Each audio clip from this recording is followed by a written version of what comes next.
The National Front Party is reshaping the future of France and Europe. The powerful saga of Marine Le Pen, the face of France's nationalist movement, recently selected Jordan Bardella, a tall, charismatic 28-year-old, as her replacement as party leader. His slogan, "The time has come," signals a potential shift with profound implications for the nation and beyond. Welcome to That's Life, I Swear. This podcast is about life's happenings in this world that conjure up such words as intriguing, frightening, life-changing, inspiring, and more. I'm Rick Barron, your host. That said, here's the rest of this story. Within the fortified confines of the National Rally Party's Parisian stronghold, a towering poster adorns the stairway, depicting two figures with arms raised triumphantly, their faces beaming with broad smiles.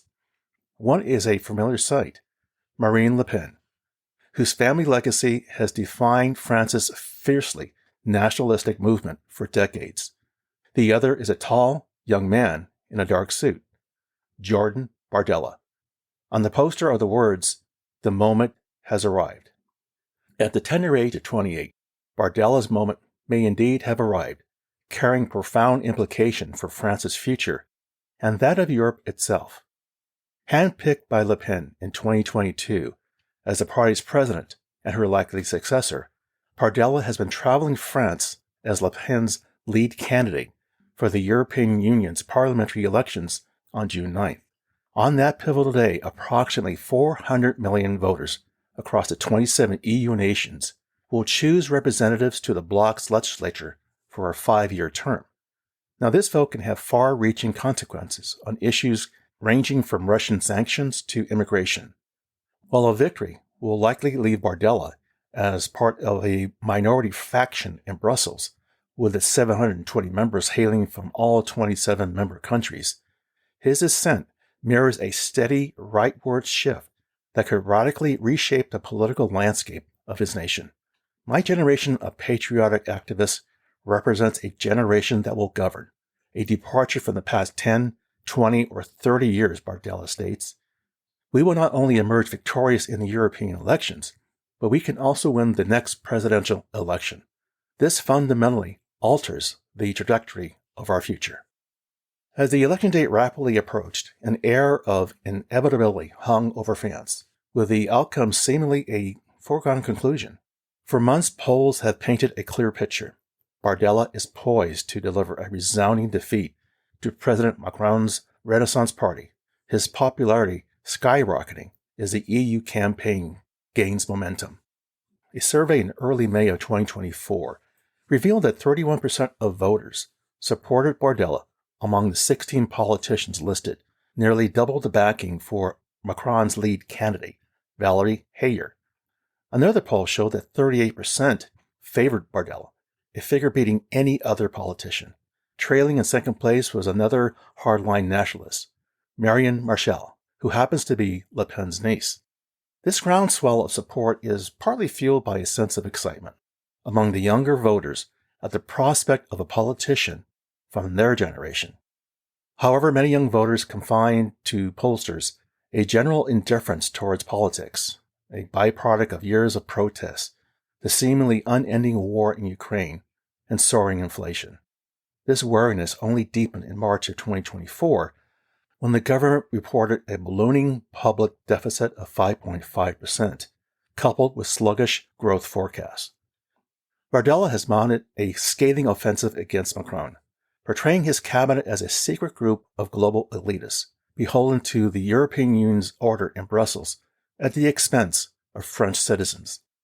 While serious talk of Bardella ascending to the French presidency remains premature, for now his anticipated victory in June and charm offensive targeting youth and traditional conservative voters alike could significantly boost Le Pen's fourth presidential bid in 2027. Bardella's youth is a distinct advantage, as young politicians tend to enjoy widespread popularity. Just look at Macron. He, too, was very young, only 7 years ago. In January of 2024, deeply troubled by the surging far-right tide, Macron appointed France's youngest ever prime minister, 34-year-old Gabriel Attal, who previously served as his education minister. Appointing a young and dynamic prime minister to counter Bardella's rise was certainly a factor. This move has ignited a fierce battle between two millennial protégés, each harboring divergent versions for Europe's future. Macron's steadfast commitment to the EU borderless common market, coupled with a dedication to social justice and climate action, or Le Pen's anti-immigrant, France First protectionism. She cheered Donald Trump's 2016 presidential victory as a triumph for European politicians of her type. For Macron, haunted by the specter of his achievements being undone upon his departure in 2027, the threat posed by Bardella looms large. After all, Macron himself swept to power at the tender age of 39 in 2017, smashing seasoned politicians in his inaugural electoral race. He secured re-election in 2022, but he's barred from seeking a third term. For years, Macron has cautioned voters against the perils of a Bardella-like phenomenon, a hard-right politician capable of inflicting grievous harm upon Europe. For this reason, he bypassed the customary French national anthem at his first election night victory rally in 2017, opting instead for the EU's anthem, Ode to Joy. If you shy away from Europe, you will be consumed by the extremes, Macron stated after his 2017 triumph, for they harbored no such reservations about their anti-European sentiments. The prospect of a populist backlash against the EU seems plausible now than in 2017, when Le Pen's party held 8 seats in the French parliament. In 2022, she captured 89 seats. Bardella conveys that Marine commands legitimacy today, and her influence continues to grow, noting her increasing vote share across 3 presidential bids. The ideas I represent and that we represent are becoming mainstream, Jordan declares. A new generation is emerging, one that seems increasingly unfazed by the specter of hardline nationalist politics, as memories of the party's most overtly racist rhetoric begins to fade. This change is increasingly viewed as just another party among the young.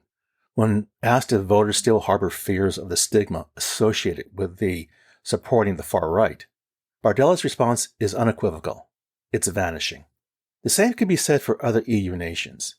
In a marked shift, several countries have ushered in anti-immigrant nationalists, including Italy's Prime Minister, Giorgia Meloni, Netherlands' far-right anti-Muslim firebrand, Geert Wilders, who stunned Europeans by clinching the parliamentary elections last November. And despite deep opposition from EU leaders over his anti-LGBTQ, Kremlin-friendly policies, Hungary's Prime Minister, Viktor Orban, has secured successive electoral triumphs over the past 14 years, partly through gerrymandering constituents with manipulating voting laws. The political landscape in Europe has transformed, Jordan declares, describing the groundswell of support. The desire is to forge a Europe of nations that respects national identities. Compared to Marine Le Pen, who hails from the affluent western suburbs of Paris, Bardella's beginnings were far more humble. The sole child of a single mother, Bardella spent his formative years in a public housing project outside Paris in the impoverished district of Saint-Denis, a locale that, according to government statistics, ranks among France's most deprived and is home to a sizable community of African immigrants. As Bardella recounts, his childhood experiences profoundly molded his political convictions. Jordan harbored these beliefs because he grew up confronted with violence, insecurity, and in an environment of profound modesty and precariousness. He joined the party at the age of 16, imploring his mother for weeks to grant parental consent for his membership.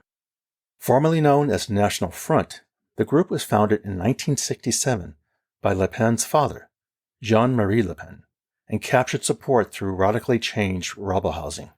The elder Le Pen has been repeatedly convicted on charges of anti-Semitism. Marine Le Pen, now 55, has lost 3 presidential bids since 2012, 2 of them to Macron, and has endeavored to soften the party's image by expelling her father. Bardella has faithfully embraced Le Pen's hardline anti-immigrant stance. At an election rally in northern France on March 22nd, he admonished the crowd, "We must never lower our guard against the relentless rise of Islamic ideology."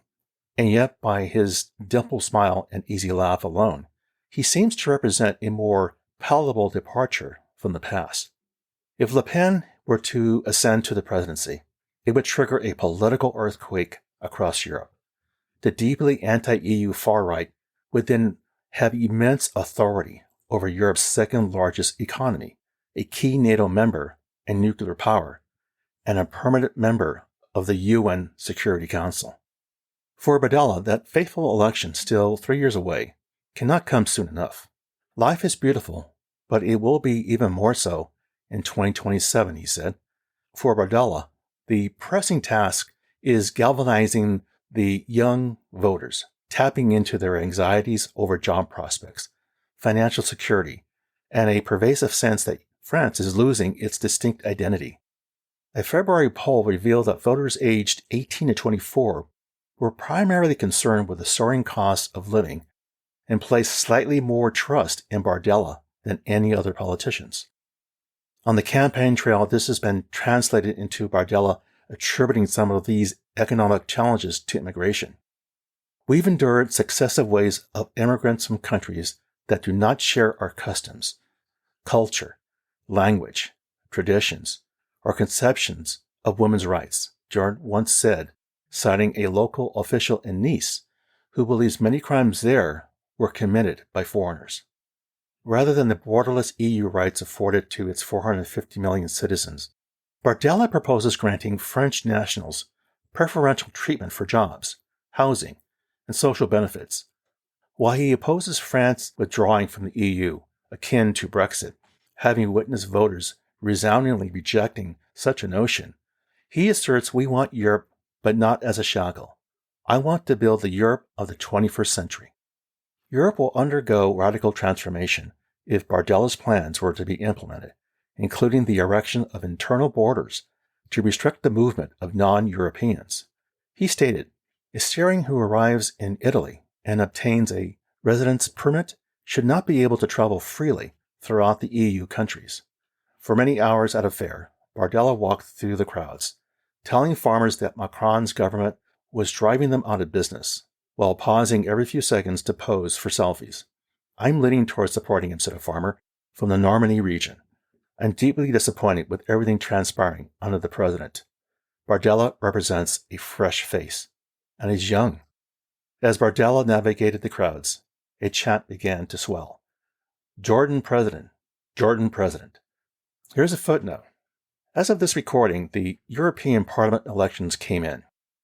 Far-right parties were projected to win a record number of seats in the European Parliament following 3 days of voting across the EU's 27 member states. French President Emmanuel Macron dissolved his country's parliament and called snap elections in 2 rounds for June 30th and July 7th of 2024 after an exit poll showed a historic surge for the French far right. Exit polls also showed gains for far-right parties in Germany and Austria, among others, though the mainstream center-right European People's Party is projected to remain the most prominent political grouping in Brussels. The vote will shape the political direction of the bloc at the pivotal moment for EU, which is fighting with issues ranging from the wars in Ukraine and Gaza to immigration and climate change. So what can we learn from this story? What's the takeaway? The recent election results massively disrupted politics in several European countries, as gains from previously fringe groups became impossible for some leaders to ignore. French President Emmanuel Macron called a stunning snap election on Sunday after his party was trounced by Marine Le Pen's far-right Nationalist Party.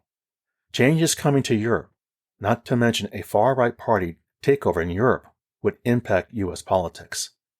As for Jordan Bardella, remember that name. Well, there you go, my friends. That's life, I swear. For further information regarding the material covered in this episode, I invite you to visit my website, which you can find on Apple Podcasts, for show notes and the episode transcript. As always, I thank you for the privilege of you listening and your interest. Be sure to subscribe here or wherever you get your podcasts so you don't miss an episode. See you soon.